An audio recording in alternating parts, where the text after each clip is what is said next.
चलिए कोई बात नहीं, अपने भगवान के चरणों में लगाइए। इस प्रकार से भारत भूमि में 3 भरत ने जन्म लिया, जिनके नाम से हमारे देश का नाम भारतवर्ष पड़ा।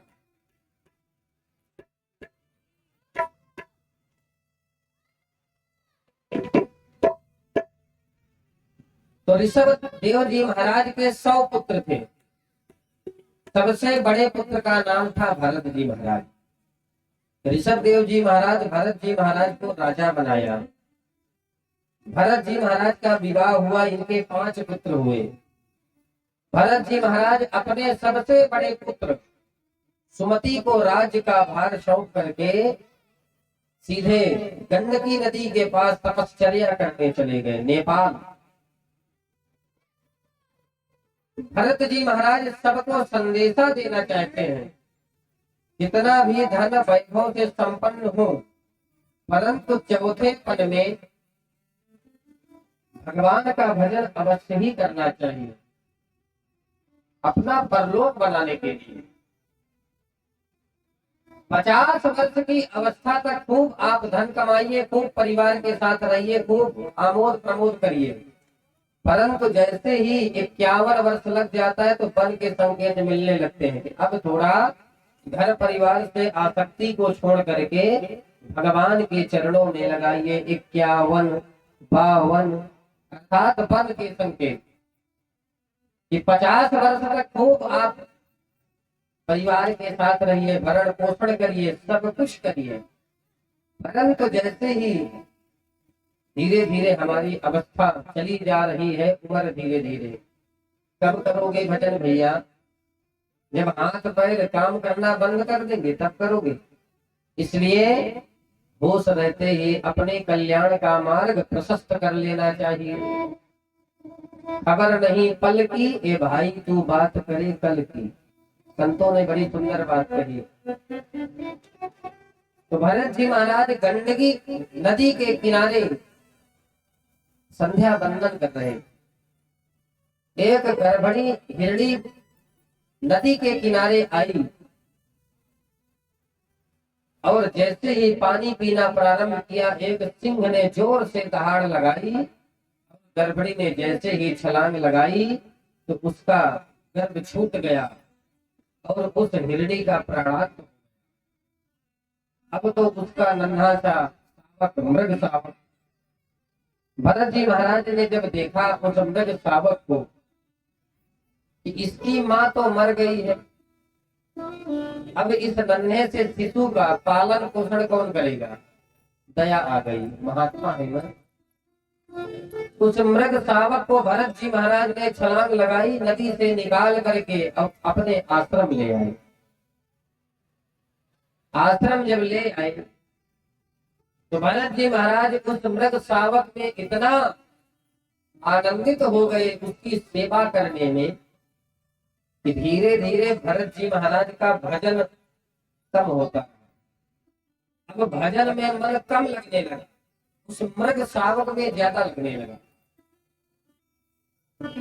शास्त्र कहता है पशुओं को पालना चाहिए, उनको खिलाना चाहिए, परंतु इतनी आसक्ति नहीं होना चाहिए कि अपना कल्याण भी ना कर पाए।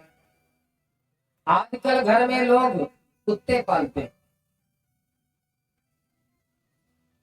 पहले गौ माता का पालन पोषण होता था, परंतु आज गौ माता हमारी भटक रही है, चौराहे में घूम रही है और कुत्ते महाराज फॉर्च्यूनर गाड़ी में घूम रहे हैं। ऐसा प्रभाव है।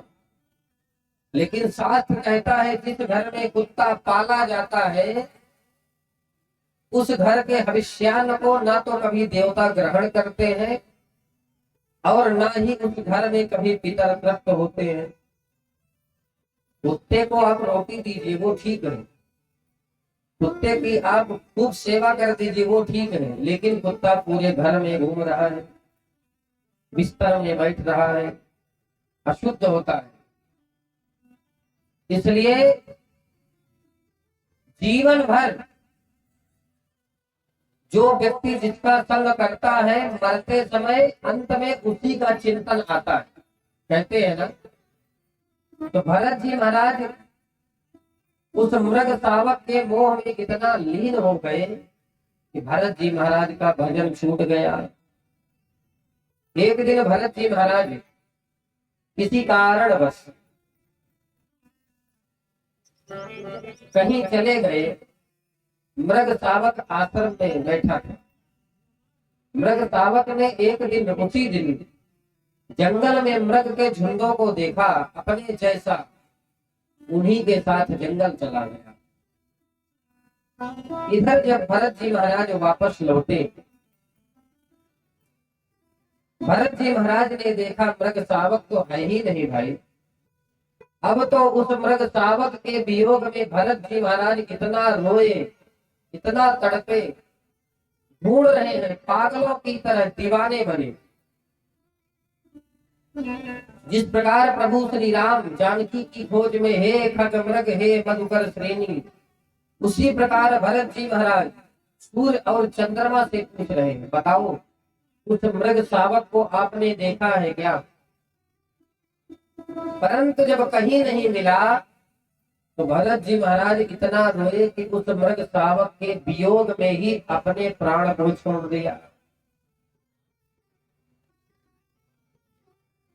एक मृगा के संग ते भरत धरी मृग देह, तुलसी उनकी कौन गति, जो घर घर करत स्नेह। भरत जी महाराज केवल मृगा के मोह के कारण, भरत जी महाराज का जो दूसरा जन्म हुआ मृग योनि में हुआ, इसलिए कहते हैं अंते यावती सागति।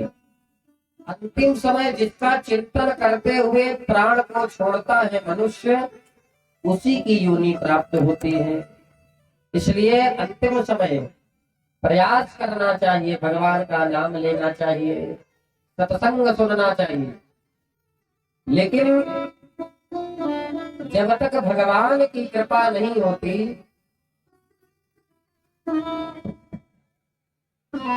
तब तक अंतिम समय भगवान का नाम भी नहीं निकलता। क्यों? क्योंकि जिसने जीवन भर बंदूक न चलाई हो और यदि अचानक उसको बंदूक दे दिया जाए, अचानक कहीं चोर आ जाए, डाकू आ जाए, उनको बंदूक दे दिया जाए कि भैया चलाओ, तो क्या चला पाएंगे? नहीं चला पाएंगे, क्योंकि कभी जीवन में उन्होंने बंदूक चलाया ही नहीं है। इसलिए जो भगवान का भजन करते हैं उन्हीं के मुखारबिंद से अंत में भगवान का पावन नाम निकलता है।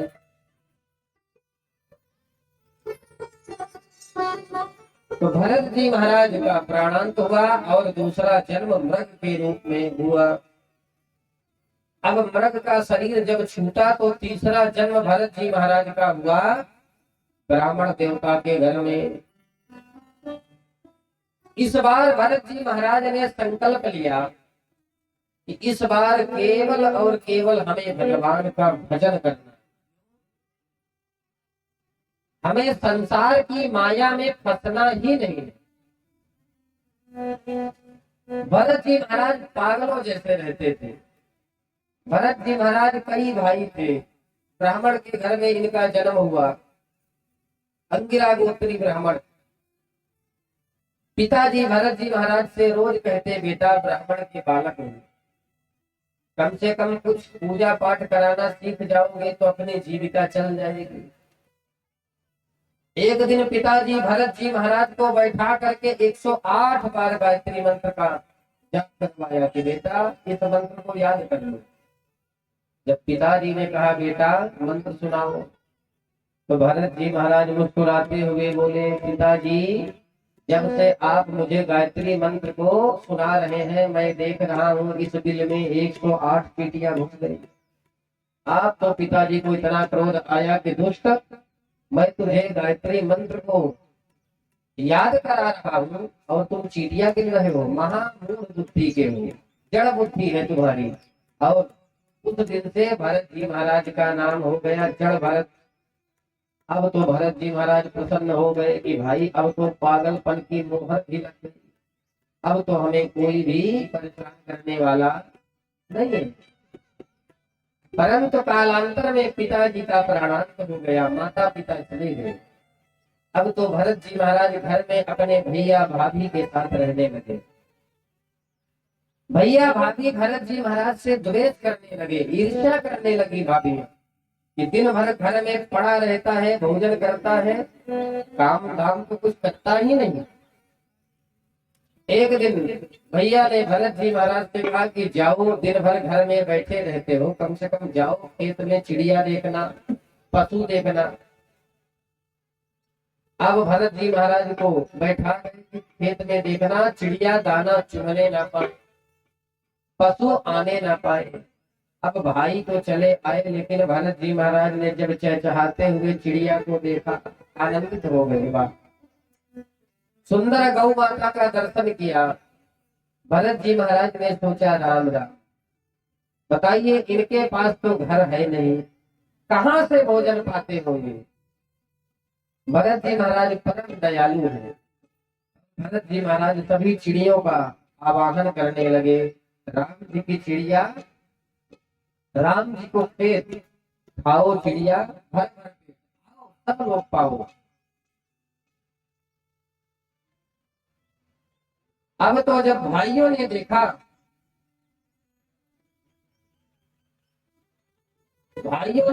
जबकि भरत जी महाराज चिड़ियों को बुला करके बार बार बुला रहे हैं, दाना चुरा रहे हैं, अब तो भाइयों को इतना क्रोध आया, भरत जी महाराज को घर से ही निकाल दिया कि तुम महामूर्ख हो, तुम्हारा हमारे इस घर में कोई काम नहीं। अब तो भरत जी महाराज को कोई भी दुख नहीं हुआ, आनंदित हो गए, प्रसन्नता से चल दिए।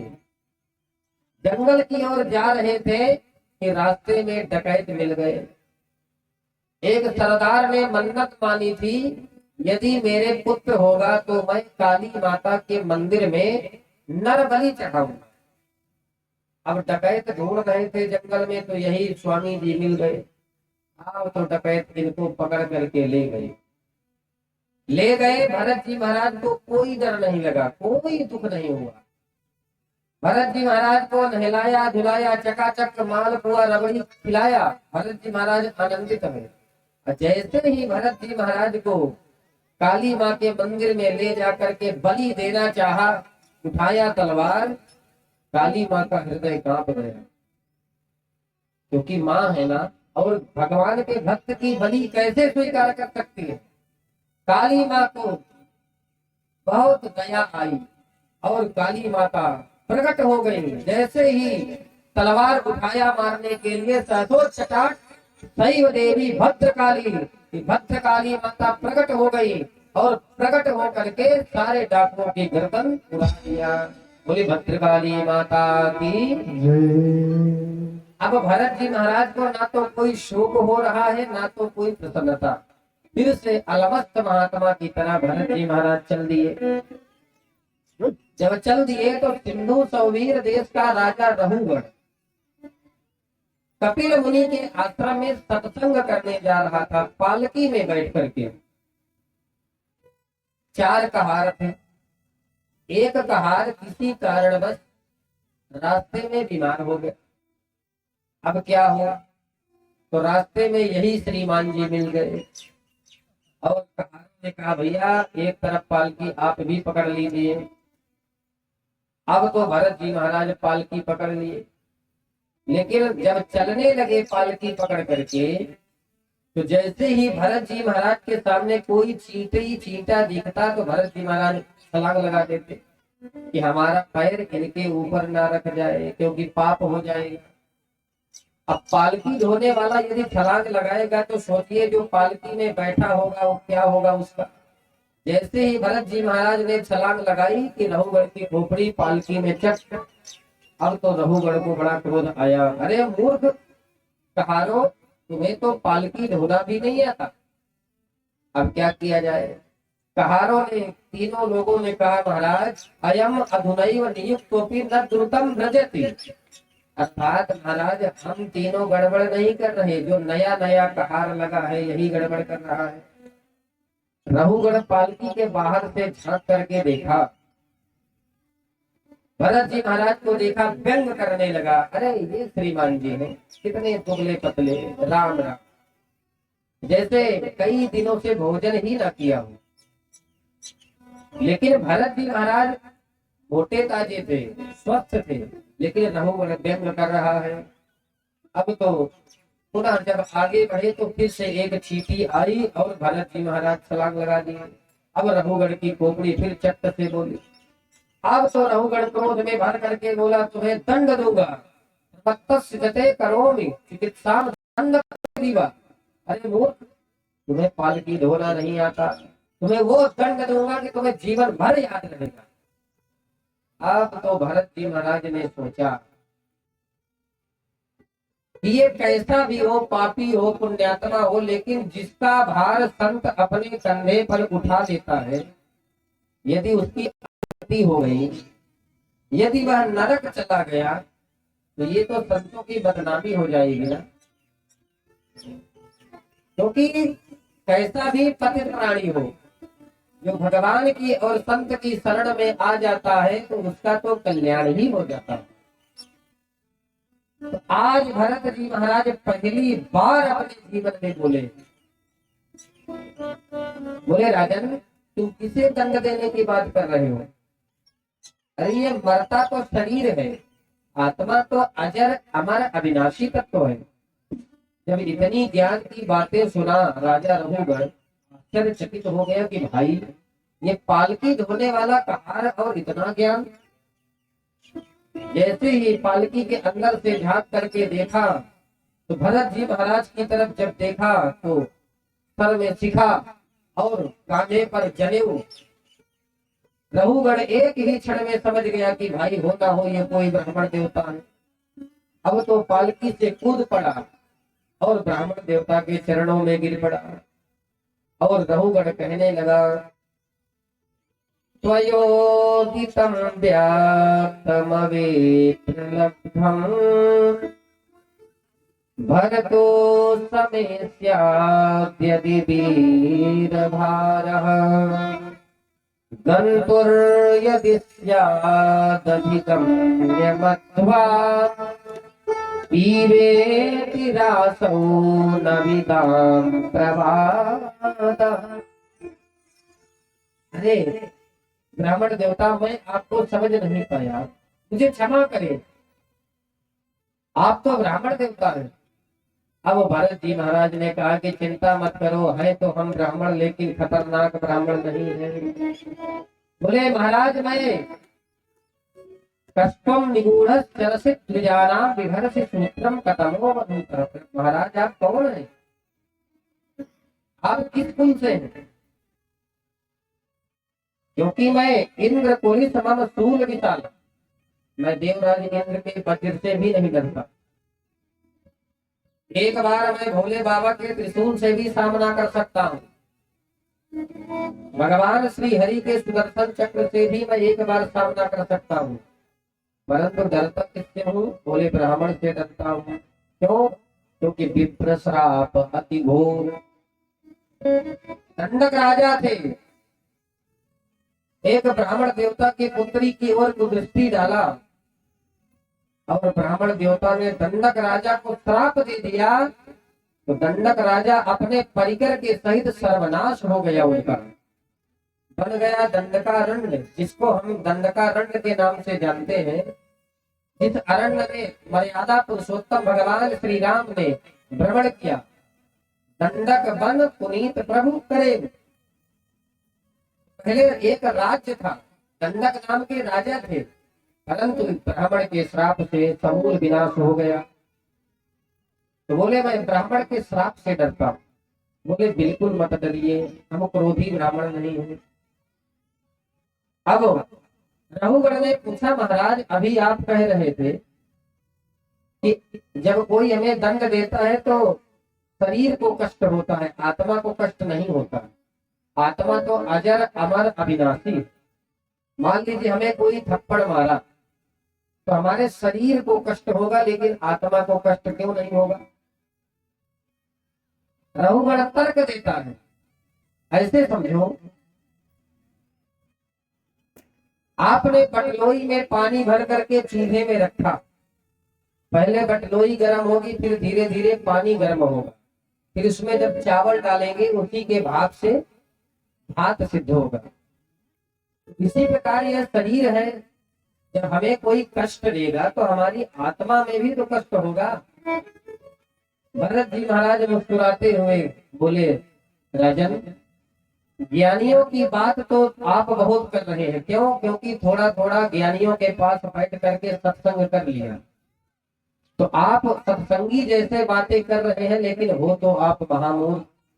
कुछ लोग ऐसे होते हैं जो थोड़ा सा किसी महापुरुष के बीच में बैठ गए, थोड़ा सा कोई ज्ञान की बातें को सुन लिया, अधूरा ज्ञान, और वही बात वो पूछेंगे किसी महाराज जी से जो उन्हें आती होगी, महाराज जी ये बताइए ये कैसा है, परीक्षा लेने के लिए।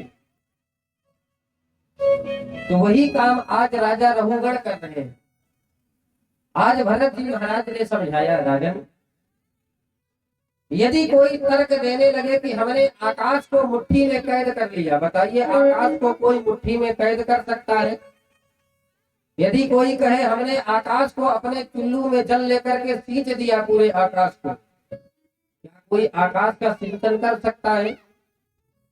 कोई कहे हमने आकाश के तलवार लेकर के 2 टुकड़े कर दिए, क्या कभी आकाश के 2 टुकड़े हो सकते हैं? इसी प्रकार आत्मा आकाशवत है। आपने जो उदाहरण दिया, यह सा अवयव पदार्थ है जिसको हम छू सकते हैं, देख सकते हैं, लेकिन ईमानदारी से बताइए आत्मा को कोई देख सकता है?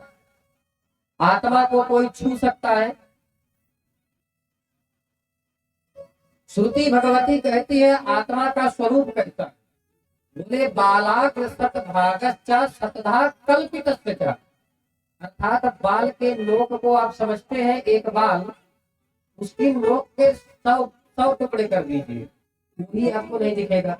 और इसके बाद सतधा कल्पितस्य, आत्मा का स्वरूप कितना सूक्ष्म है, कल्पना भी नहीं कर सकते। लेकिन हमारे वेद पुराण शास्त्र कहते हैं कि आत्मा का स्वरूप अंगुष्ठ मात्र हेवरो, अंगूठे के समान आत्मा का स्वरूप है।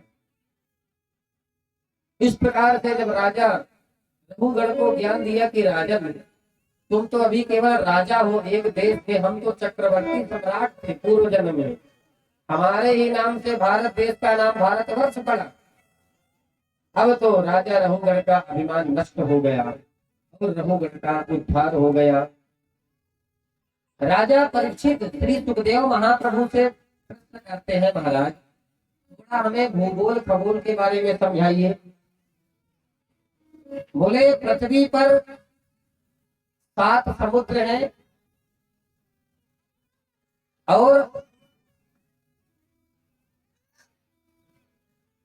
9 द्वीप हैं। पृथ्वी से 99,000 यौवन नीचे यमराजपुरी की संयमनीपुरी है, दक्षिण दिशा में। पूरे ब्रह्मांड की दूरी 50 करोड़ योजन है। जितना ब्रह्मांड भगवान ने पूरा बनाया है, इसकी दूरी कितनी है? बोले 50 करोड़ योजन। पृथ्वी से 99,000 यौवन नीचे यमराजपुरी की संयमनीपुरी है, जहां पर जब व्यक्ति की मृत्यु हो जाती है वहां जाना पड़ता है। आजकल लोगों में भ्रांतियां हो गई हैं कि गरुड़ पुराण जब कोई मर जाए, जब कोई शांत हो जाए तभी सुनना चाहिए। हम तो कहते हैं जो जीते जी गरुड़ पुराण को सुन लेगा उसका तो मोक्ष ही हो जाएगा, फिर उसे नरक में क्यों जाना पड़ेगा? क्योंकि गरुड़ पुराण में क्या है? भगवान नारायण और गरुड़ का संवाद ही तो है। गरुड़ पुराण एक बार सुनने के बाद आपका पाप करने का मन भी नहीं होगा। बोले महाराज हमें नरकों के बारे में बताइए। बोले मुख्य रूप से हमारे शास्त्रों में 27 प्रकार के 28 प्रकार के नरक बताए गए। जो व्यक्ति दूसरे की संपत्ति का हरण कर लेता है, दूसरे के धन का हरण करता है, दूसरे की स्त्री का हरण करता है, उसे तामस्री नरक में जाना पड़ता है। अर्थात जहाँ तांबे की भूमि अग्नि से तपी हुई लाल भूमि होती है, उस भूमि में कई हजार वर्षों तक उसे दौड़ाया जाता है। इतनी यातनाएं मिलती हैं आत्मा को, इतना कष्ट मिलता है, रोता है, चिल्लाता है, परंतु वहां उसकी सहायता करने वाला कोई नहीं है। जो जीवों को काट करके खाता है, मांस भक्षण करता है, उन्हें कुंभी पाक नरक में जाना पड़ता है। बहुत यातनाएं भोगनी पड़ती है। आजकल कुछ लोग तर्क देते हैं कि महाराज अंडा तो शाकाहारी है, परंतु हमसे मत कहिए, वही यमराज जी से बताइएगा ये शाकाहारी है कि मांसाहारी। कुछ लोग कहते हैं संडे हो या मंडे रोज खाओ अंडे, परंतु शास्त्र कहता है जो भी मांस का भक्षण करता है उसे कुंभी पाक नरक में जाना पड़ता है। कुंभी पाक नरक अर्थात एक तेल से लबालब भरी हुई कड़ाही रखी होती है, खौलती हुई अग्नि में, उसी में उसको डाल करके पकौड़े जैसे तला जाता है कि बेटा इसी प्रकार तू भी जीवों की हत्या करके खूब जीरा और लहसुन प्याज डाल करके खूब तड़का मारता था। बार बार उसे पकौड़े जैसे उसी में तला जाता है, निकाला जाता है, चीखता है, चिल्लाता है, परंतु उसकी रक्षा करने वाला वहां कोई नहीं है। जो व्यक्ति घर में आए हुए अतिथियों को देख करके मुंह बिगाड़ता है, कहां से ये आ गए, इन्हें तो हमें बनाना खिलाना पड़ेगा, इन्हें तो हमें स्वागत करना पड़ेगा, इनकी सेवा करनी पड़ेगी, तो उन्हें वज्रतुंड नामक नरक में धकेल दिया जाता है। अर्थात बड़े बड़े गिद्ध बैठे रहते हैं और उस व्यक्ति की आंखों को, शरीर को नोच नोच करके खाते हैं। इसी प्रकार तो मुंह बिगाड़ते थे। जो व्यक्ति पंक्ति भेद करता है, पंक्ति भेद करने वाले व्यक्ति को रौरव नरक में जाना पड़ता है। ऐसे समझो जैसे पंगत चल रही है भोजन की, और हमारे जीजा जी, हमारे फूफा जी बैठे हैं तो उनको 2 रसगुल्ले दे दिए और बगल से जो बैठे हैं उनको 1 दे दिए। इसे कहते हैं पंक्ति भेद। पंक्ति भेद कभी भी नहीं करना चाहिए, उसका दोष लगता है। उसे रौरव नरक में जाना पड़ता है। रूरू नाम के बड़े बड़े कीड़े उसके शरीर को नोच नोच करके खाते हैं। कई हजार वर्षों तक कष्ट भोगना पड़ता है। जो केवल जीवन भर ना तो परोपकार करता है, ना तो किसी गरीब की सेवा करता है, केवलम सुकुटुम्बिनम एव अनुदिनम प्रकुशनाति स रौरवे व्रजति। अर्थात जो जीवन भर केवल और केवल अपने बीवी बच्चों का पेट भरण पोषण में ही लगा रहता है, कभी किसी के साथ कोई परोपकार नहीं करता, उसे भी रौरव नरक में जाना पड़ता है। क्योंकि अपना पेट तो पशु पक्षी भी भर लेते हैं, फिर मनुष्य में और पशुओं में अंतर ही क्या है। केवल अपने पेट भरने के लिए जीवन भर भागता रहा, क्योंकि जो परमात्मा ने हमें भेजा है, जो परमात्मा माँ के गर्भ में हमारी रक्षा किया है, ये बताइए माँ के गर्भ में आपको भोजन देने कौन जाता है? लेकिन क्षीर सागर से भगवान ऐसा कनेक्शन फिट कर देते हैं कि अपने आप माँ के पयोधर में दूध प्रवाहित होने लगता है। संरक्षिता रक्षत यो ही गर्भे, जिन्होंने गर्भ में हमारी रक्षा किया है, हमें भोजन पानी की व्यवस्था किया है, बाहर भी वही प्रभु करेंगे। इस प्रकार से जब नरकों का वर्णन सुना तो परीक्षित जी डर से कांप गए कि हमने तो एक संत का अपमान किया है, हमें कितना भोगना पड़ेगा। बोले महाराज कृपा करके बताइए, इन नरकों से बचने के लिए कोई उपाय है कि नहीं? बोले हाँ अवश्य। बोले राजन, नरकों को आप धोबी घाट समझिए। धोबी घाट समझते? बोले यदि अपने कपड़े को कोई अपने से साफ कर लेता है दाग को, तो उतना परिश्रम नहीं करना पड़ता, वो आसानी से साफ हो जाता है, कपड़ा उतना पटकना नहीं पड़ता। परंतु यदि कपड़े का दाग हाथ से नहीं छूट पाया तो धोबी घाट पर जाता है, फिर कपड़े की धुलाई कैसे होती है, बोले पटक पटक करके खूब धुलाई होती है उसकी। इसी प्रकार यदि आप अपने पाप को अपने से भगवान का भजन करके काट लिए, तब तो आपको इतना दुख भोगना नहीं पड़ेगा। लेकिन अगर आप यमराज के धोबी घाट में गए तो समझते हैं धोबी के घाट में कैसी धुलाई होती है, फिर तो यमराज जी आपके जितने पाप किए हैं पटक पटक करके सारे पापों का प्रायश्चित आपसे भोगाएंगे। शास्त्रों की बातें कभी झूठी नहीं हो सकती, कई हजार वर्षों तक भोगना पड़ता है, बहुत यातनाएं भोगनी पड़ती है। परीक्षित जी महाराज ने कहा, महाराज ऐसा कौन सा उपाय है जो हम नरक में जाने से बच जाए? केवल एक ही साबुन है। बोले उस साबुन का नाम बता दीजिए, कौन सी साबुन है, सर्फ एक्सेल है या रिन है, कौन सी है? बोले उस साबुन का नाम श्रवण करिए। केचित केवलया भक्त्या वासुदेव परायणः अथम धुनवन्तिका सेना निहारामिव भास्करः। केवल भगवान नाम रूपी साबुन है, जो भगवान नाम रूपी साबुन को अपने शरीर पर लगा देता है पापों से मुक्त हो जाता है।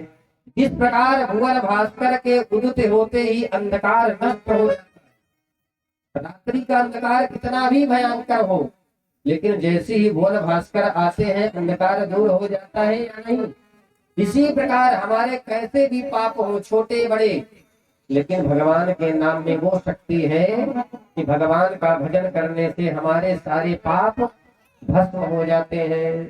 बोले महाराज कोई उदाहरण बताइए। बोले कान पूज्य दुजह कष्टित दासी पति रजा मिला नाम सदाचारो दास्याः संसर्ग दूषिता। एक अजामिल नाम का ब्राह्मण था,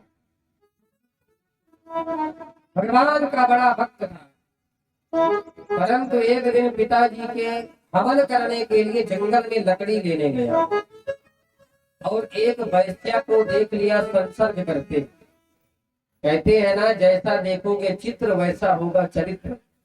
इसलिए बचपन से ही अपने बच्चों को मोबाइल से दूर रखना चाहिए।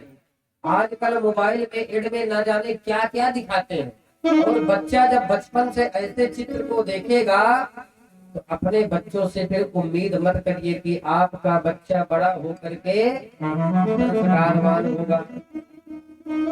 तो जब उस चित्र को देखा तो अजामिल का चित्त खराब हो गया। उन्हीं बच्चों को लेकर के अपने घर में उन्हीं का भरण पोषण करने लगा, भगवान का भजन छोड़ दिया, माता पिता को त्याग दिया। एक दिन संत पधारे और संतों ने इससे आग्रह किया कि देखो इस बार जो आपके संतान हो कहने से उसका नाम नारायण रख लीजिए। बोले ठीक है महाराज। जब इसके पुत्र हुआ तो अपने पुत्र का नाम क्या रखा? नारायण। अब जब छोटा सा बालक है, नारायण इधर आओ, नारायण पानी लाओ, इस प्रकार से इसके मुखार बिंद से बार बार भगवान का नाम निकलता है, नारायण नारायण। एक बार यह इतना बीमार हो गया, मरणांत अवस्था में पहुंच गया। यमदूतौ तदा प्राप्तौ भीमौ सर्व शिक्षणौ। जब मनुष्य का अंतिम समय आता है तो उसे यमराज के दूत अवश्य दिखाई देते। अब तो यह यमदूतों को देखा डर गया, इतना डरा कि जोर से चीखा, जोर से पुकारा, नारायण बचाओ, नारायण बचाओ। लेकिन नारायण ने तो आवाज, ये तो अपने पुत्र नारायण को पुकार रहा था, लेकिन इसका पुत्र खेलने में व्यस्त था। लेकिन भगवान के पार्षद वहीं से गुजर रहे थे, उन्होंने सुना कि हमारे प्रभु का कोई नाम ले रहा है। दूरे क्रीडन का सक्कम पुत्रम नारायणाभयम। भगवान के दूत वहां से गुजर रहे थे और तत्क्षण वहीं प्रकट हो गए। और यम के दूतों से कहा खबरदार तुम इसे नहीं ले जा सकते। यम के दूतों ने कहा अरे यह महापापी है, इसने अपने बेटे नारायण को पुकारा है, तुम्हारे भगवान को नहीं पुकारा। बोले ये बताओ आपकी पहले इसके बेटे का नाम नारायण पड़ा या हमारे भगवान का? बोले वो तो भगवान का नाम नारायण पहले से है, परंतु यह अपने पुत्र को पुकार रहा है। बोले वस्तु शक्ति ज्ञान की अपेक्षा नहीं रखती। आप बिजली के तार को जाने में छुएंगे या अनजाने में, लेकिन बिजली का स्वभाव है करंट मारना, तो आपको करंट लगेगी ही लगेगी। अग्नि का स्वभाव है जलाना, आप अग्नि को जाने में छुएंगे तो भी जलाएगी, अनजाने में कोई बालक छुएगा तो उसको भी जलाएगा, उसको छोड़ेंगे नहीं अग्नि देवता। इसी प्रकार भगवान का नाम कैसे भी लो, भाय कुभाय अनथ आलस, भाई कुभाए, भाई कुभाए, भाई कुभाए, दाम जप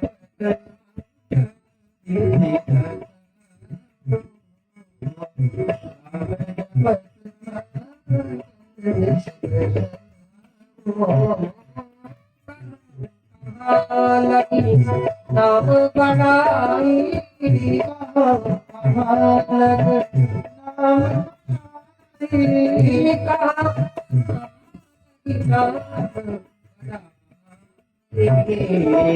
राम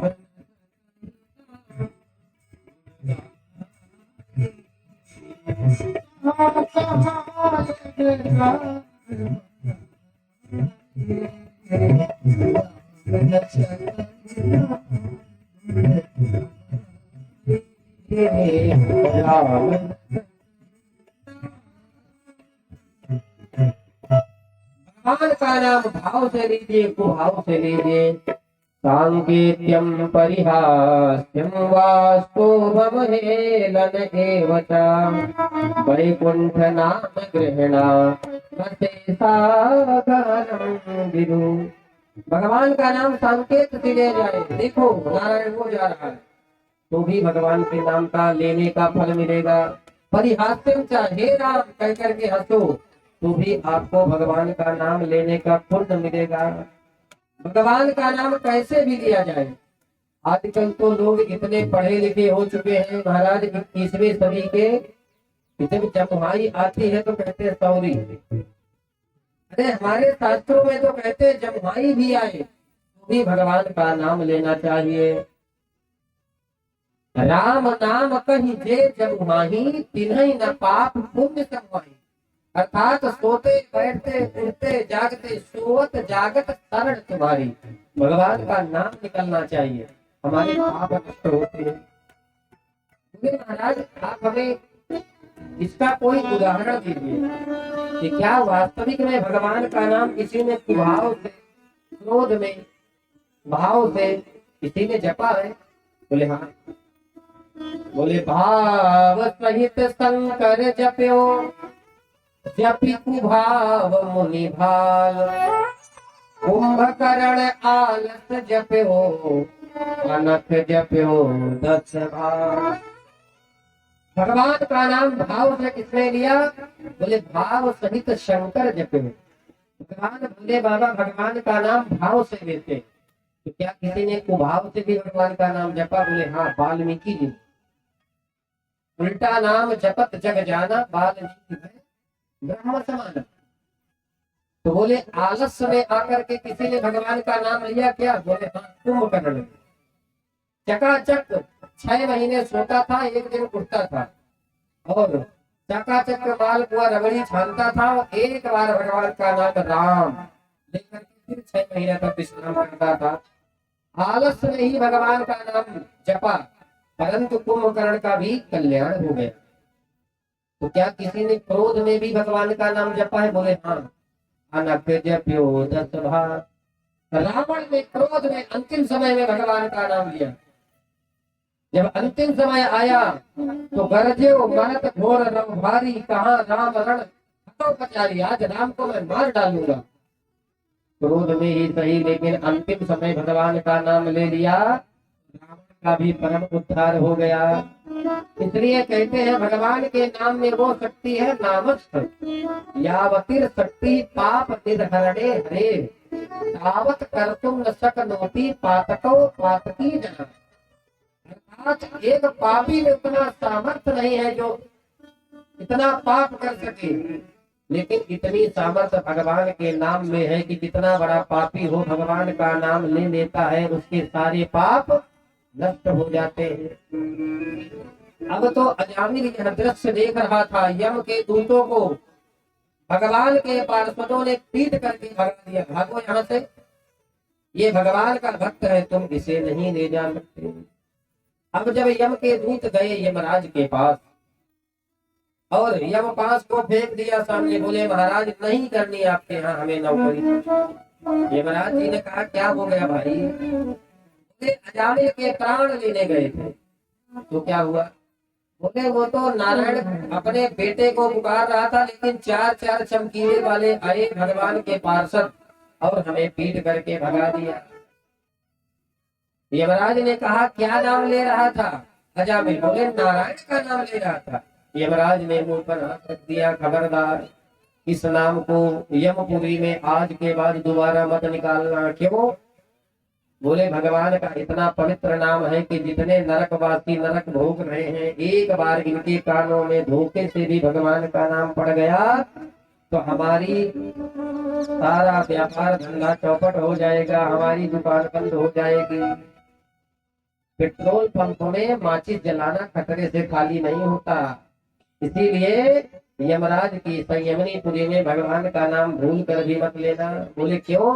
बोले भगवान के नाम की महिमा केवल हम 12 लोग थोड़ा थोड़ा जानते हैं, बाकी 12 लोगों के अलावा भगवान के नाम की वास्तविक महिमा कोई नहीं जानता।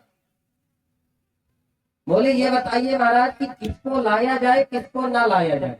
बोले नोट कर लो, किसको यमराज के पास लाना है? बोले जिह्वा न भक्ति भगवत गुण नाम ध्येयम् चेतश्च न स्मरति तच्चरणारविन्दम् कृष्णाय नो नमति यच्छिर एकदापि कानालयध्वंसतो कृत विष्णुकृत्या।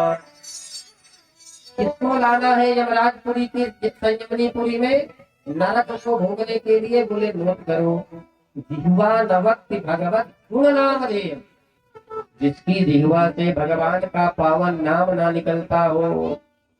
चेतश्च न स्मरति तच्चरणारविन्दम्, जिसका माथा भगवान के चरणों में कभी ना झुका हो। कृष्णाय नो नमति यच्छिर एकदापि, जो भगवान के मंदिर में और धर्म के कार्यों में कभी गया ना हो। कान आनयध्वा, इसी प्रकार के पापी को लाइए, उनको हम सुधारेंगे। और भगवान के भक्तों को खबरदार हाथ मत लगाना। अब तो यहाँ पर प्रश्न उठता है कि भगवान का नाम इतना प्रभावशाली है कि एक बार केवल राम कहने से महाराज जी हमारे सारे पाप कट जाएंगे, कोई गारंटी है? हम कहते हैं, हम गारंटी लेते हैं, एक बार भाव से आप भगवान का नाम लीजिए, राम, सारे पाप कट गए, आप निष्पाप हो गए। परंतु दूसरा पाप बनने ना पाए। हम पांडाल में रहते हैं तो खूब गर्दन हिलाते हैं, खूब प्रसन्नचित्त होकर के सुनते हैं, महाराज जी बड़ी जोरदार बात बता रहे हैं। लेकिन पांडाल के बाहर ऐसे भी होते हैं कि बाहर निकले, किसी की चप्पल चरण पादुका ठीक ठाक दिखाई दिया, पहन करके चल दिए, ऐसे भी भक्त होते हैं। तो भगवान का नाम हमें समस्त पापों से मुक्त कर सकता है, परंतु हमारे जीवन में फिर दूसरा पाप न होने पाए। भगवान का नाम अंतिम समय में किसी के मुखार बिंद से निकल जाए कोई बिरला ही होता है। ऐसे समझो, एक बुढ़िया ने कभी भजन नहीं किया जीवन में, जब अंतिम समय आया तो बुढ़िया बक बक करने लगी जो जीवन भर किया था। नाती पोता और पुत्रों ने कहा, माता जी दादी जी आप राम राम कहिए, आपका कल्याण हो जाएगा। बोले बेटा ये नाम तो मेरे मुखार बिंद से निकल ही नहीं रहा। अब बगल वाले पड़ोसी थे, पड़ोसी थोड़ा अपने आप को ज्यादा पढ़े लिखे होशियार समझते थे। आए, बोले क्या हो गया? बोले दादी और तो सब कुछ बोल रही है परंतु राम राम नहीं बोल रही। पड़ोसी होशियार थे, बोले मैं बुलवा रहा हूँ, देखो कैसे नहीं बोल रही। पड़ोसी ने कहा ये बताइए दादी माँ आप क्या नहीं बोल सकती? पड़ोसी ने सोचा शायद मैं ये कहूंगा कि आप क्या नहीं बोल सकती तो दादी यही कहेंगी मैं राम नहीं बोल सकती, तो धोखे से ही भगवान का नाम निकल जाएगा। लेकिन दादी तो पड़ोसी से भी चतुर निकली, बोली बेटा जो तू बुलवावे चाह रहो है वही मैं नहीं बोल सकती, बाकी सब बोल सकती हूँ। इसलिए भगवान ना चाहे भगवान का नाम अंतिम समय में नहीं निकलता। जन्म जन्म मुनि जतन कर जन्म जन्म मुनि जतन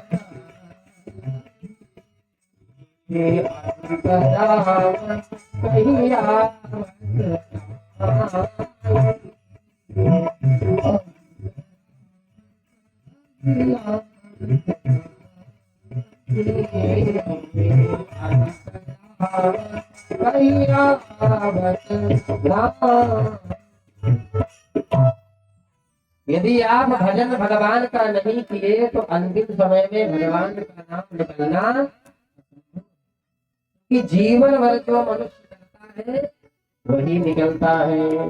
तो इसलिए आइए बड़े भाव से भगवान के नाम रूपी नौका में सभी लोग आरूढ़ होकर के भगवान का पावन नाम स्मरण किया जाए।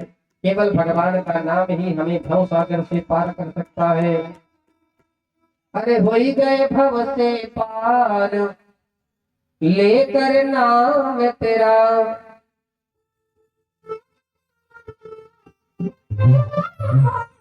सभी लोग बड़े भाव से मीठी मीठी तालियां बजाते हुए, लेकिन जिसको भगवान ने हाथ दिया है तालियां बजा करके हमारे साथ गाइए। अरे हो ही गए भव से पार लेकर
नल नील जाति के बांदर, जाति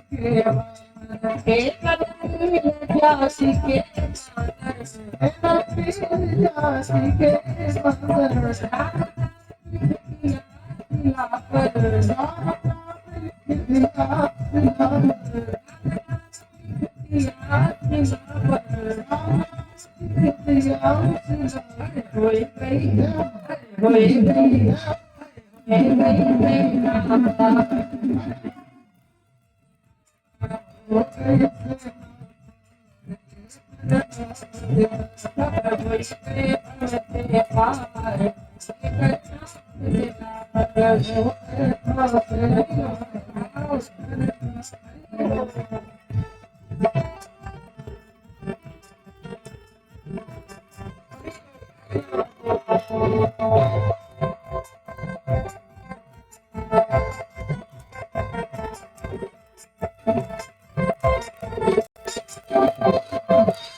हरी सभा में द्रुपद दुलारी,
गजने आधार नाम पुकारा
मेरा गिरधर नाम पुकारो, मेरा गिरधर नाम पुकारे,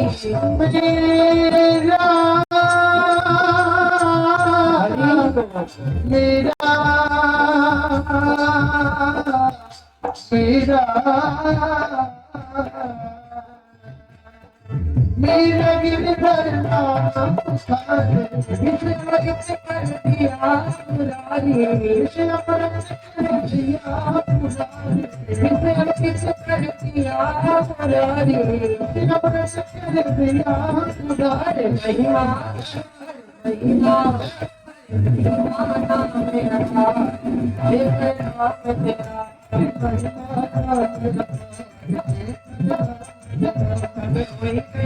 भवते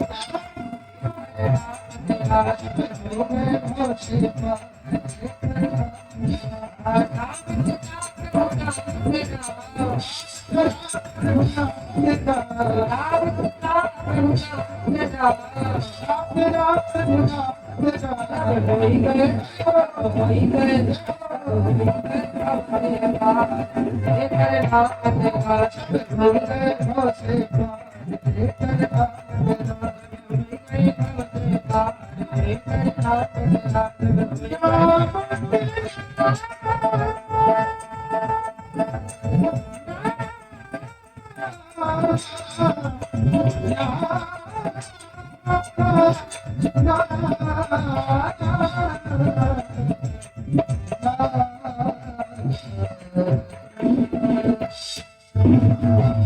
बोले भक्तवत्सल भगवान की। जय हो। इस प्रकार से भगवान की नाम की महिमा को श्रवण कराया। अब परीक्षित जी महाराज प्रश्न कर रहे हैं कि प्रभु, आपने ध्रुव जी के वंश को कुछ अधूरा सुनाया, बाद में क्या ध्रुव जी का वंश आगे बढ़ा भी या नहीं? बोले ध्रुव जी के वंश में प्रचेता गणों के पुत्र हुए। जिस दक्ष को वीरभद्र ने हवन कुंड में स्वाहा कर दिया था, वही दक्ष पुनः प्रचेता गणों के पुत्र के रूप में जन्म लिए। और इनका नाम पड़ा प्राचेतास दक्ष। इन्होंने अतिकनी कन्या से विवाह किया, 10,000 बच्चे पैदा किए। बच्चों से कहा जाओ भगवान का भजन करो, इसके बाद फिर विवाह करो और सृष्टि को आगे बढ़ाओ। जब बच्चे चल दिए तो रास्ते में नारद जी महाराज मिल गए। नारद जी महाराज ने कहा, बच्चों कहाँ जा रहे हो? बोले भगवान का भजन करने। बोले भगवान का भजन करने के बाद फिर क्या करोगे? बोले विवाह करेंगे। जब विवाह ही करना है, संसार में ही रहना है, तो कहीं जा रहे हो बाबा बैरागी बन? बोले ये बताओ कौन से मंत्र का जाप करोगे? बोले मंत्र तो नहीं पता। बोले हमारे प्रश्नों का उत्तर दे सकते हो? बोले पूछिए महाराज। बोले कौन सा ऐसा घर है जिस घर में एक ही पुरुष रहता है? बोले हमें नहीं पता। बोले कौन सी ऐसी नदी है जो दोनों ओर बहती है? ऐसे नदी को कभी देखा है? बोले ये कैसे हो सकता है महाराज, आज तक ना तो हमने देखा ना तो हमने सुना। बोले ऐसा कौन सा बिल है जिस बिल में घुसने के बाद दोबारा कभी कोई वापस नहीं आता? बोले बात ऐसा कौन सा बिल हो सकता है? बोले विचित्र भाषा बोलने वाले हंस का नाम बताओ क्या है? बोले ये भी नहीं पता। बोले आप ही बता दीजिए। बोले चेला बनना पड़ेगा। अब तो नारद जी महाराज 10,000 बच्चों के कान फूंक दिए, चेला बना लिया और उनको भजन में लगा दिया। घर वापस लौट कर गए ही नहीं है। जब दक्ष को पता चला, इतना क्रोध आया कि ये नारद खुद बाबा बैरागी बना घूम रहा है और हमारे सारे बच्चों को भी बाबा बना दिया।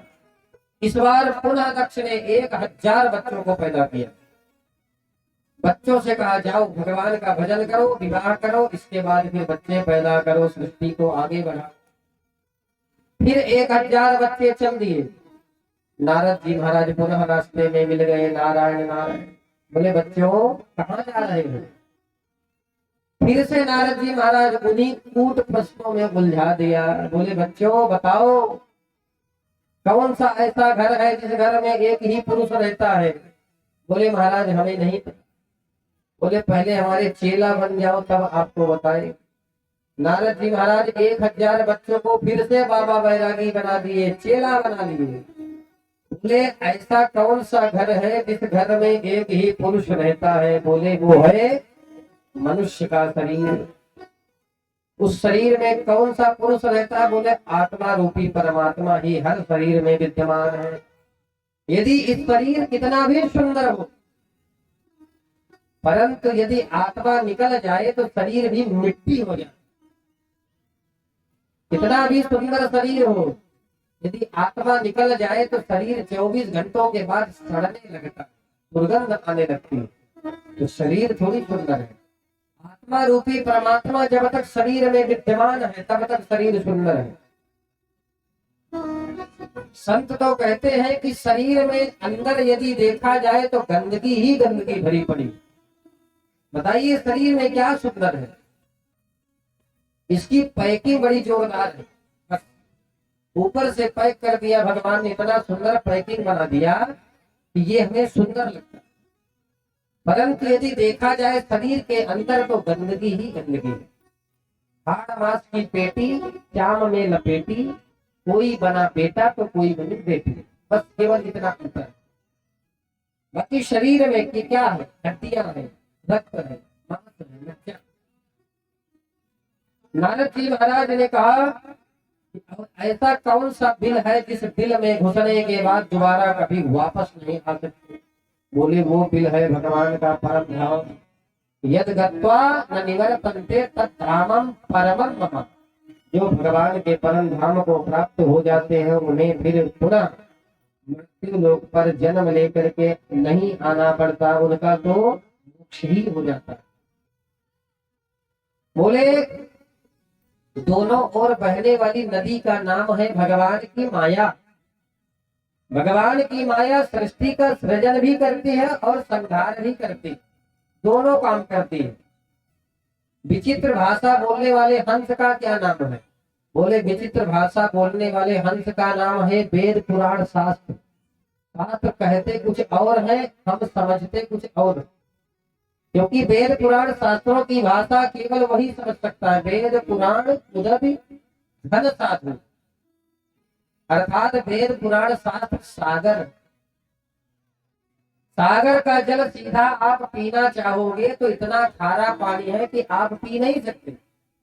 इसी प्रकार वेद पुराण शास्त्र है। जब वही बादल समुद्र से जल लेकर के वृष्टि करते हैं, वही सागर का जल मीठा हो जाता है कि नहीं? इसी प्रकार वेद पुराण शास्त्र सीधे हमारे समझ में आने वाला नहीं है। जब कोई संत सदगुरु के चरणों में बैठ करके उसका सांगोपांग अध्ययन करते हैं, सुनते हैं, तभी हमारे समझ में आता है। आजकल लोग भगवान की ऊपर खंडन करने लगे हैं। एक सज्जन तो कद्दू का फल देखा सब्जी, और एक आम का फल देखा, बोले राम राम। भगवान को सृष्टि भी बनाना नहीं आता। बताइए, आम का वृक्ष इतना बड़ा और फल इतने छोटे छोटे। अब बताइए, कद्दू का वृक्ष इतना छोटा, इतना कोमल, और इतना बड़ा कद्दू। बताओ, भगवान को सृष्टि भी बनानी नहीं आती। इतने में आम के वृक्ष के नीचे विश्राम कर रहे थे कि एक आम उनकी नाक पर जोर से गिरा।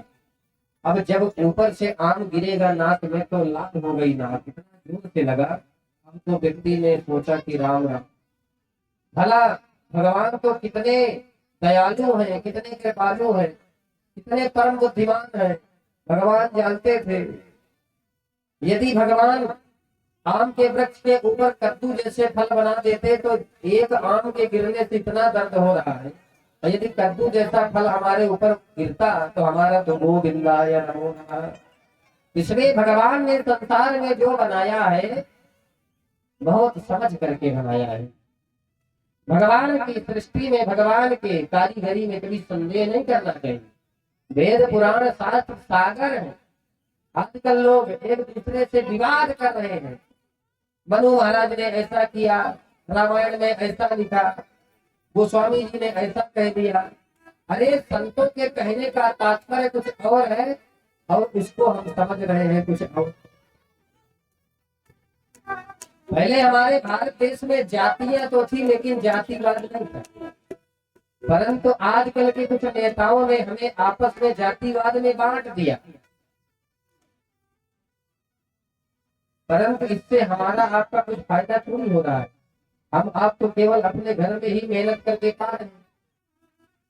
मलाई कौन खा रहा है? हमें आपस में जातिवाद में बांटने वाले नेता। इसलिए शास्त्र समुद्र है।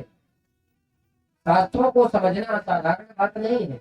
जब तक किसी संत सदगुरु के गुरुदेव के चरण में बैठ करके उसका अध्ययन नहीं करेंगे, तब तक वेद पुराण शास्त्रों की भाषा हमें समझ में आने वाली नहीं है। ऐसे समझो,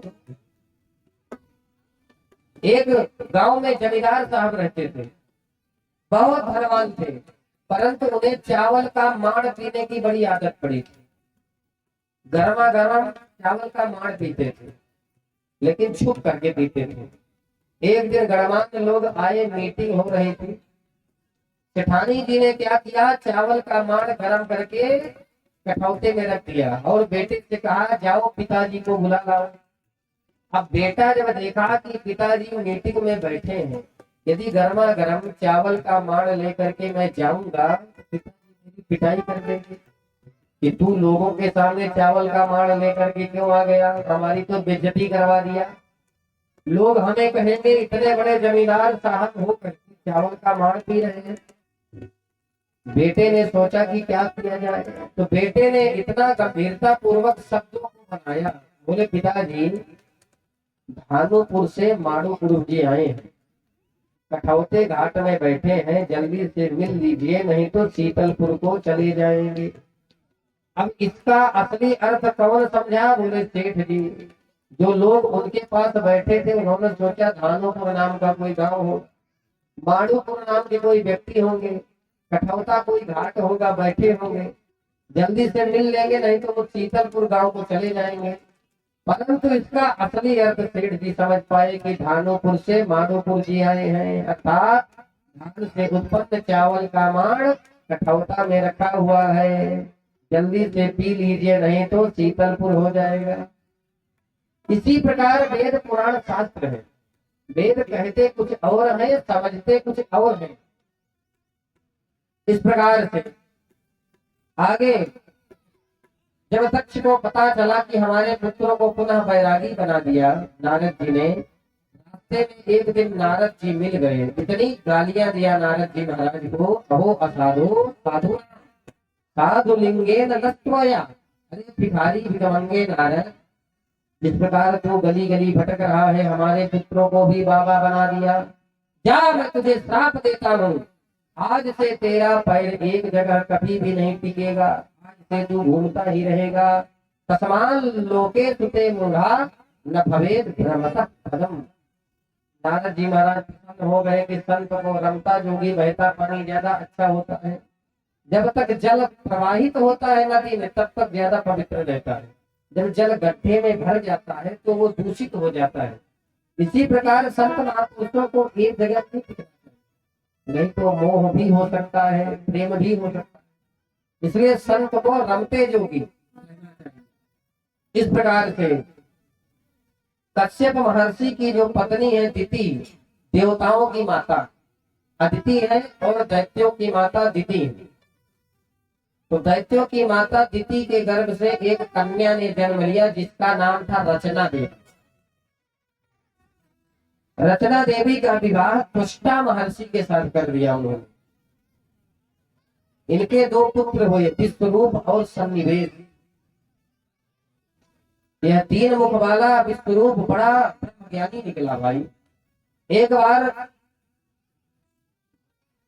देवताओं के गुरु बृहस्पति इंद्र की सभा में गए और उन्हें देख करके इंद्र ने अपने गुरुदेव का स्वागत नहीं किया, आमोद प्रमोद में मगन थे।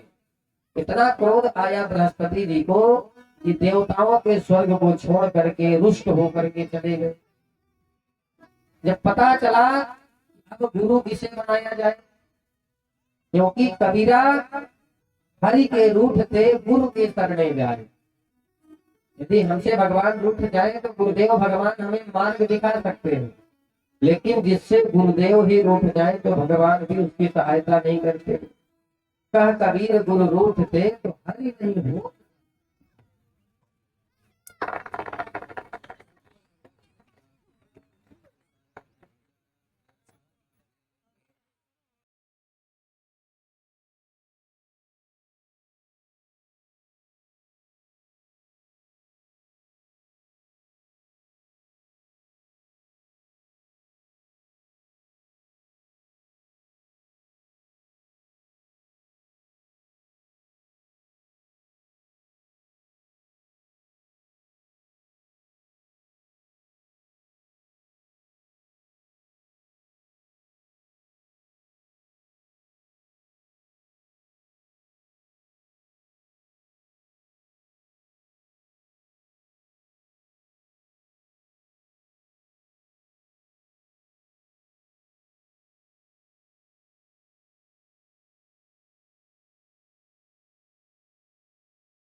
उस चैनल में लाइव देख सकते हैं।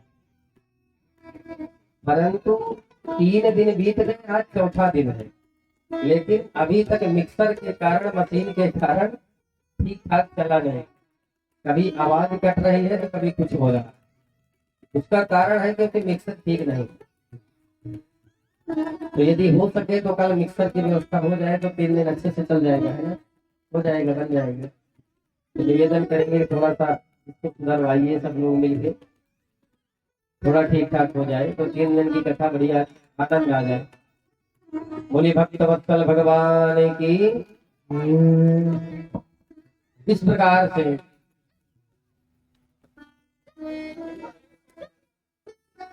देवताओं की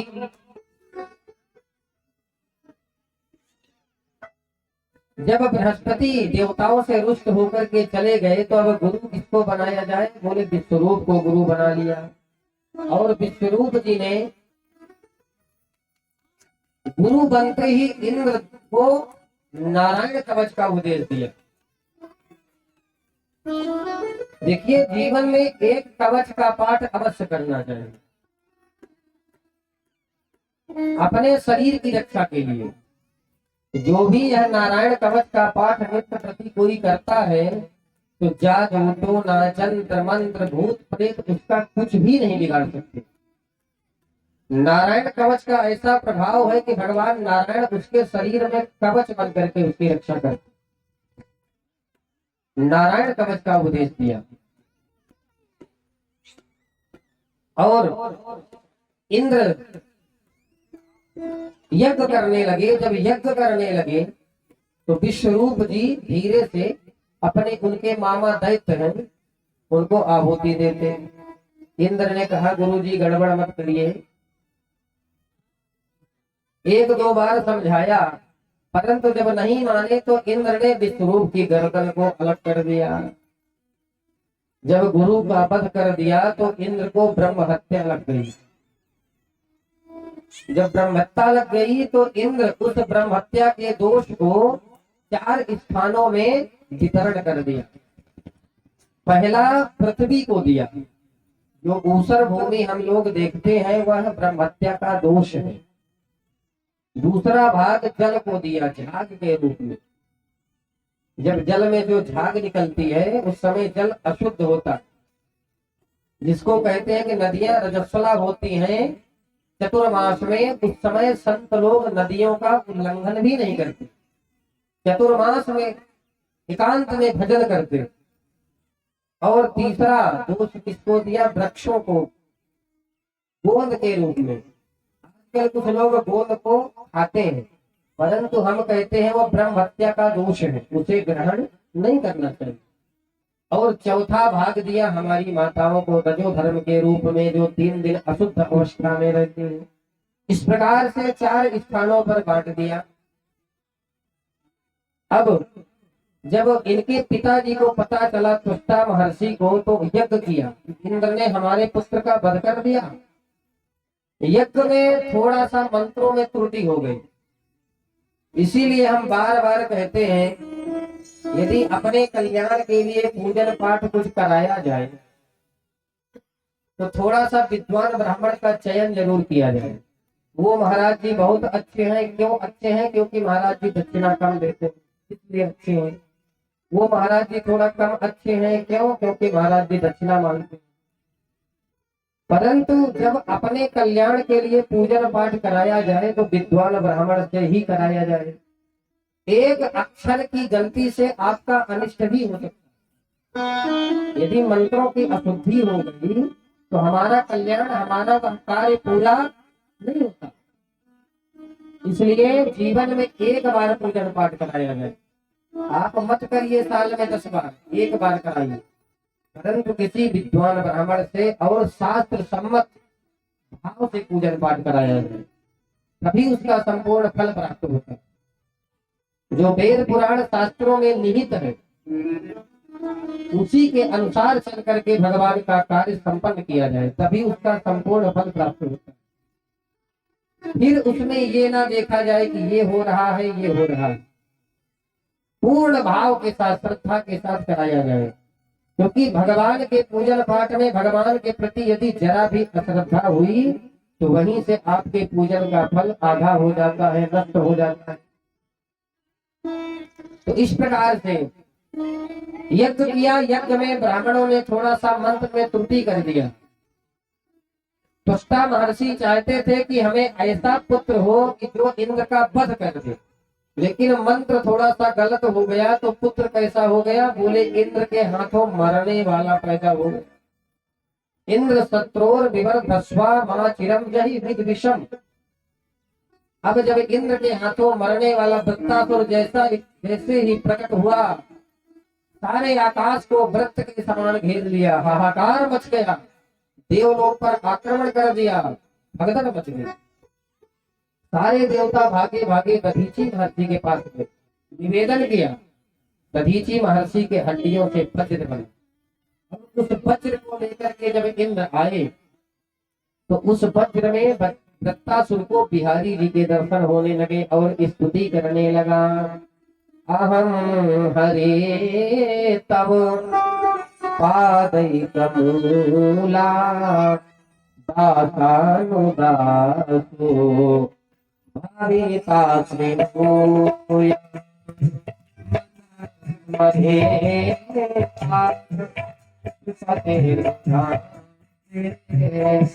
गृहीतवा मकरोतु आया नाप्रेष्टं न पारमेष्टं न सार्वभौमं न रसाधिपत्यं न योगसिद्धिः पुत्रबलं वा समञ्जसत्वा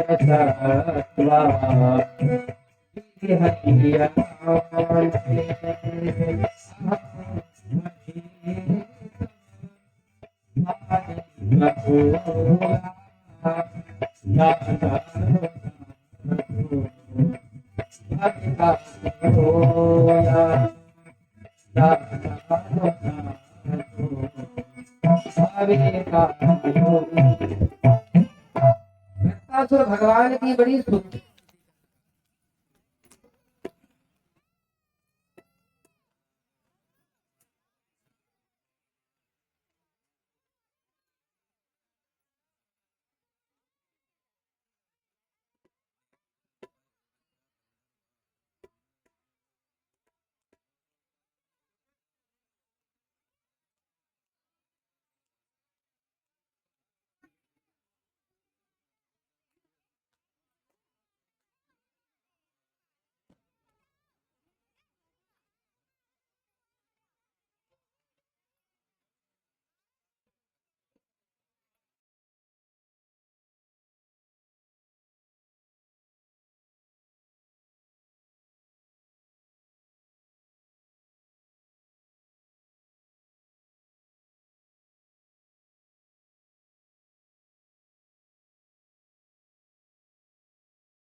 भगवान की पुनः एक बार निवेदन करेंगे, थोड़ा बच्चों को शांत रखें, क्योंकि हम फिर कथा कहने में बहुत विक्षेप होता है।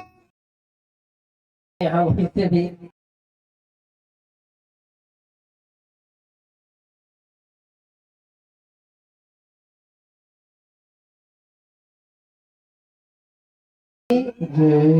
इस प्रकार से वृत्तासुर भगवान की स्तुति कर रहा है। अहम हरे तव पादैक बोला, हे प्रभु, मैं आपका यदि दास ना बन सकूं तो आपके दासों का दास तो बन ही सकता। बोले क्या चाहते हो? बोले न नाथ पृष्ठम न च पारमेष्ठम, मुझे कुछ भी नहीं चाहिए, ना तो मुझे स्वर्ग का सुख चाहिए, ना तो मुझे ब्रह्मा की पदवी चाहिए। क्या चाहिए? बोले विरह कांते, मैं इसी प्रकार आपके विरह में तड़पता रहूं प्रभु, मैं आपसे यही मांगता। बोले किस प्रकार? उदाहरण देता है। पक्षा इव मातरं खगा। जिस प्रकार आजाद पक्षा अर्थात पक्षी के छोटे से बच्चे के पंख भी नहीं आए, जिस प्रकार एक घोंसले में बैठ करके अपनी चिड़िया अपनी माँ को याद करता है कि कब मेरी माँ आएगी और हमें भोजन कराएगी, बोले ये तो स्वार्थ का प्रेम है। बच्चा भूखा है तभी तो तड़प रहा है। बोले स्तन्यम यथावत् क्षुधा क्लेशार्ता।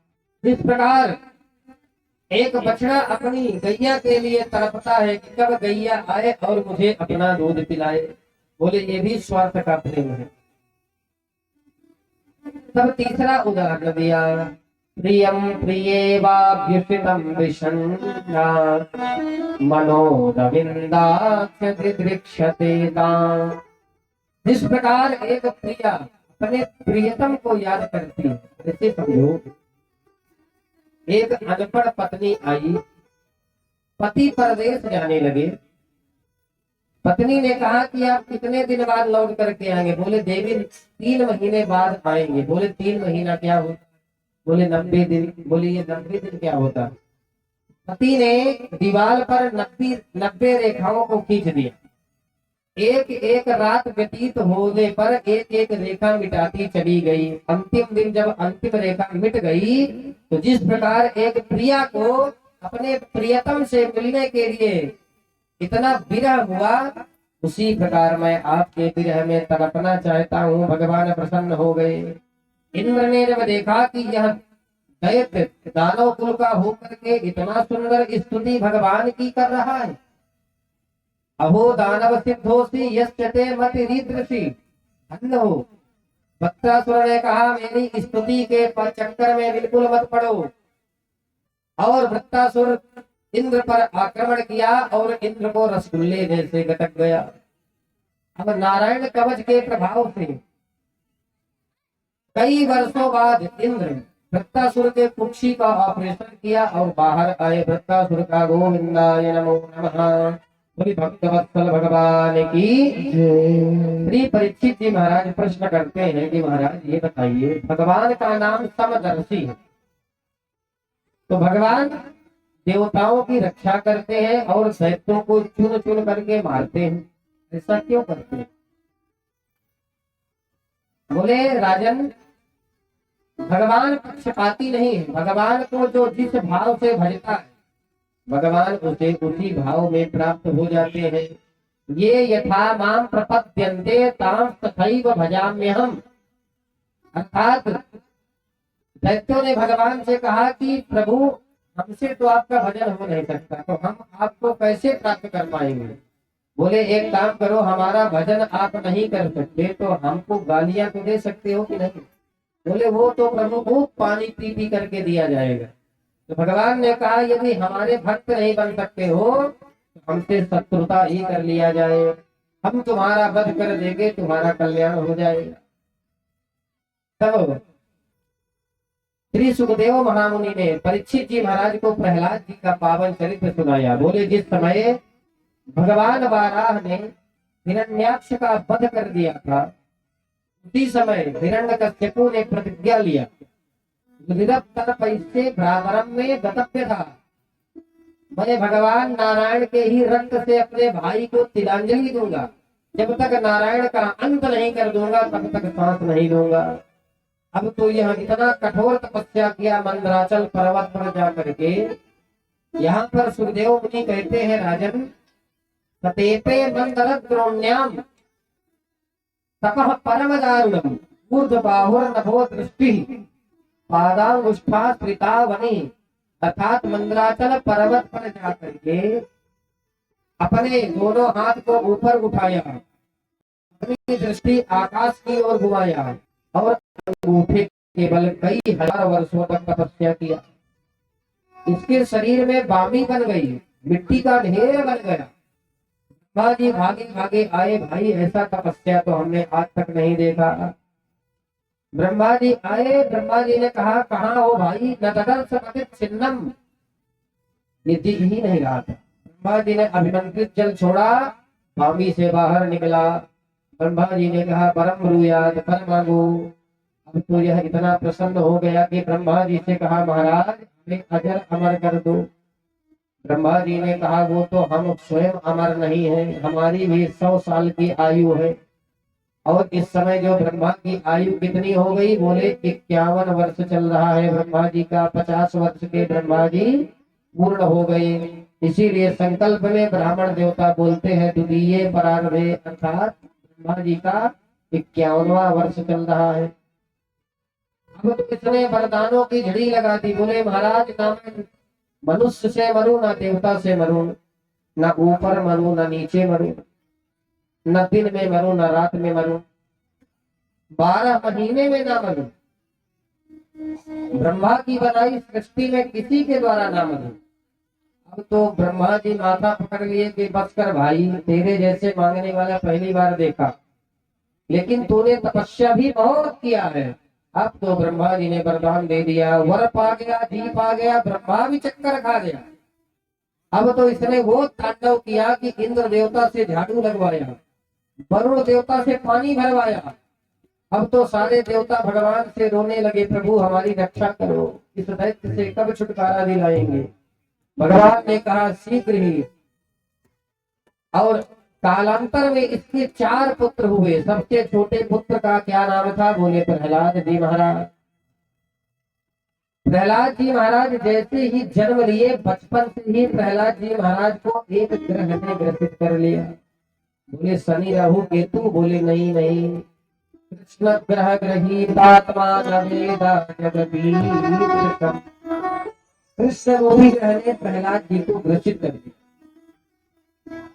शनि राहु केतु यदि ग्रसित कर ले तो पंडित जी जाप करके हवन करके उसकी शांति करा सकते हैं, परंतु जिसको टेढ़ी टांग वाला ग्रह लग गया, ये कन्हैया, उसका कोई इलाज नहीं है। प्रहलाद जी बचपन से ही भगवान के परम भक्त। जब थोड़ा बड़े हुए तो हिरण्यकश्यपु ने प्रहलाद जी को हिरण्यकश्यपु दानव विश्वविद्यालय भेज दिया, जहाँ के प्रधानाचार्य जी कौन है? बोले संध और अमर्क जी महाराज, शुक्राचार्य जी के पुत्र। बोले जाओ हमारे पुत्र को दैत्य कुल की शिक्षा दो। अब तो संडामर्क प्रहलाद जी को पढ़ाने लगे। गर्मी की छुट्टी हुई, प्रहलाद जी को लेकर के गुरु जी आए। कयाधु मैया ने प्रहलाद जी का श्रृंगार किया और प्रहलाद जी महाराज पिताजी की गोद में जाकर के बैठ गए। हिरण्यकश्यपु बहुत प्रसन्न। प्रहलाद से पूछा, बेटा तुम्हें सबसे अच्छा कौन सा पाठ लगता है? क्या पढ़ाई किया तुमने? बोले पिताजी मुझे तो केवल एक ही पाठ अच्छा लगता है, सुना दो बेटा। प्रहलाद जी ने सुनाया, तत्साधु मन्ये सुरवर्यते सदा समुर्वीर न हित्वात्मपातं गृहमन्धकूपम् वनं गतो हरिमाश्रयेता। पिताजी मनुष्य को समय रहते होश संभाल करके नितांत एकांत में शांत बैठ करके भगवान के पावन नाम का आश्रय लेना चाहिए। संसार रूपी अंधकुआ से बाहर निकल करके भगवान का भजन करना चाहिए। इसी में सार है, बाकी सब बेकार है। जैसे ही प्रहलाद के मुखारविंद से सुना, क्रोध में भर गया और हिरण्यकश्यपु को डांटते हुए कहा, अरे दुष्टों, यही तूने हमारे पुत्र को पढ़ाया है? अरे हमने कहा था दैत्य कुल की शिक्षा दो और तुम इसे भगवान नारायण के भक्ति का पाठ पढ़ा रहे हो, बाबा बैरागी बनाना चाहते हो। अब तो संडामर्क जी महाराज थर थर कांपने लगे। महाराज जी, ये जो बालक सुना रहा है, न मत प्रणीतम न पर प्रणीतम, न हमने पढ़ाया न किसी ने पढ़ाया। लगता है आपका बालक पढ़ा पढ़ाया ही आया है, क्योंकि ऐसा हमारे विश्वविद्यालय में एक भी कोर्स ही नहीं। आप महाराज गा माने गधा, गा माने गणेश पढ़ाना, आपने कहा गणेश मत नाम लिया जाए, सांप्रदायिकता फैल जाएगी, इसलिए हमने गा माने गणेश हटा दिया, गा माने गधा पढ़ाना शुरू कर दिया। आप हरि के नाम से बहुत द्वेष रखते हैं, इसलिए हमारे विद्यालय में जब कोई हरी सब्जी भी आती है तो उसे हम हरी सब्जी नहीं ग्रीन सब्जी कहते हैं महाराज। हरि का नाम नहीं लिया जाता, पता नहीं कहां से पढ़ करके आ गया। अब तो फिर से विश्वविद्यालय भेजा गया, पुनः गर्मी की छुट्टी हुई, हिरण्यकश्यपु मिलने गया, प्रहलाद जी को गोद में बैठा करके फिर से वही प्रश्न कर दिया, बेटा अब बताओ तुम्हें कौन सा अच्छा पाठ याद आया। अब तो प्रहलाद जी महाराज ने अपने गुरु जी से कहा, देखो गुरु जी, पिताजी अच्छा पाठ पूछ रहे हैं तो मैं अच्छा ही सुनाऊंगा। अब तो गुरु जी थर थर कांपे भाई कि आज ये दुष्ट ना जाने कौन सा पाठ सुनाएगा। अब तो प्रहलाद जी महाराज नवधा भक्ति का बखान कर दिया, श्रवणम कीर्तनम विष्णु स्मरणम पाद सेवनम अर्चनम वंदनम दास्यम सत्यमात्मनिवेदनम। अरे पिताजी, श्रवणम भगवान की कथा को सुनो, कीर्तनम भगवान के पावन नाम का कीर्तन करो, भगवान के मंगलमय नाम का स्मरण करो, भगवान की चरणों की दास्ता करो, भगवान में ही आत्म निवेदन कर दो। जैसे ही नवधा भक्ति का बखान सुना, क्रोध में भर गया और प्रहलाद को अपनी गोद से उठा करके जमीन में पटक दिया और निकाला तलवार और गुरु जी की गर्दन में रख दिया। अरे दुष्ट ब्राह्मणों, तुमने पूरी तरह से हमारे पुत्र को बर्बाद कर दिया, अब क्या होगा। अब तो गुरु जी थर थर कांपने लगे, महाराज ना तो हमने पढ़ाया ना तो किसी और ने पढ़ाया, ना जाने यह कौन सा पाठ कहाँ से पढ़ के आ गया। हिरण्यकश्यपु समझ गया कि भक्ति का रोग बड़ा भयंकर होता है। जिस प्रकार कोरोना को फैलते देर नहीं लगती, इसी प्रकार भक्ति को फैलते देर नहीं लगेगी। अब तो हिरण्यकश्यपु ने सोचा कि इसे ठिकाने लगा दिया जाए। छिंदात तदंगम, यदि कोई शरीर का एक अंग खराब हो जाए तो पूरे शरीर की सुरक्षा के लिए उस अंग को कटवा देना चाहिए।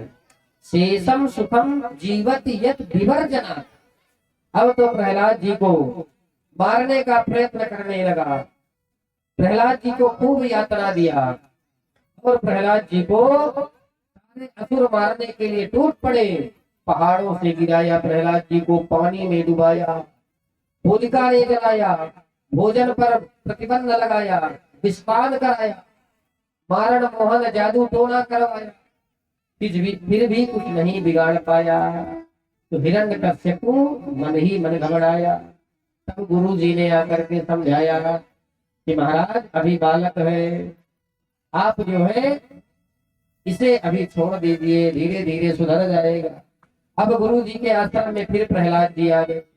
एक दिन प्रहलाद जी खेल खेलने लगे। प्रहलाद जी ने कहा, मित्रों चलो लुका छिपी खेले, नया खेल।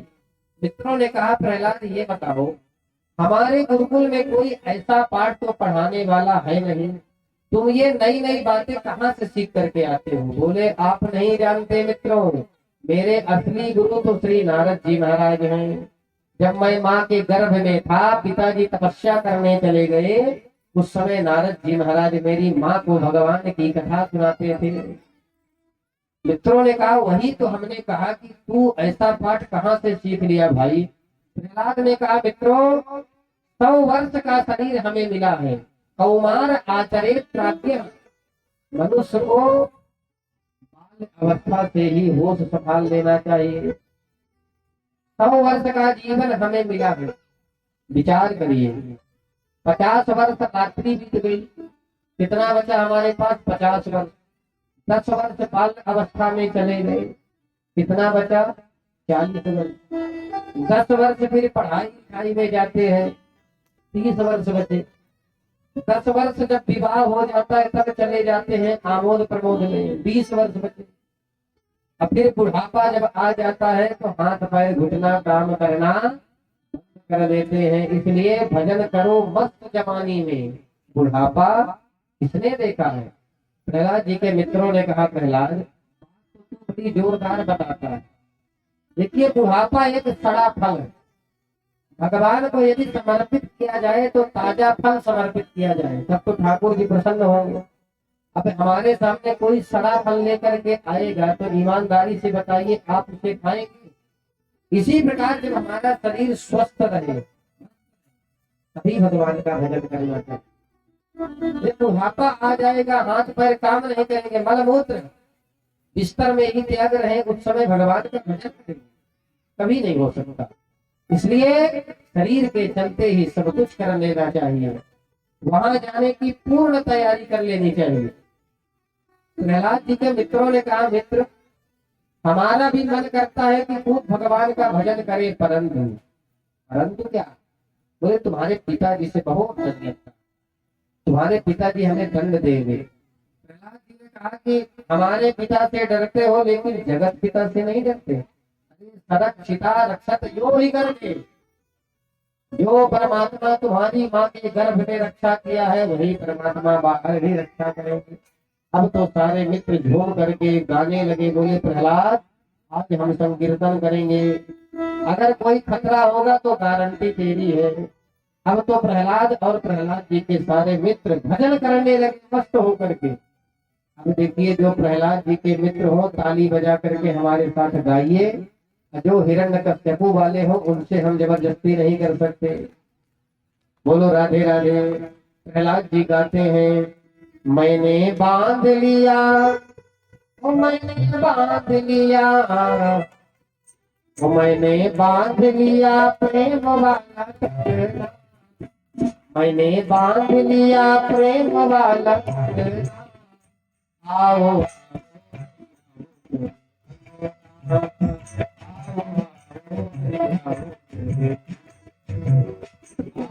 आओ हरि आओ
मेरा मन पापी प्रभु पाप करना छोड़ दे, मेरा पापी प्रभु पाप करना छोड़ दे, मेरा मन पापी प्रभु पाप करना छोड़ दे, मेरा मन पापी प्रभु पाप करना छोड़ दे, दुनिया से नाता तेरे संग जोड़ ले, मेरा नाता तेरे संग जोड़ ले, दुनिया से नाता तोड़ तेरे संग जोड़ ले, दुनिया से नाता तोड़ तेरे संग जोड़ ले, यही मांग मेरी, यही मांग मेरी, यही मांग मेरी और कोई मंगना, आओ आओ हरि आओ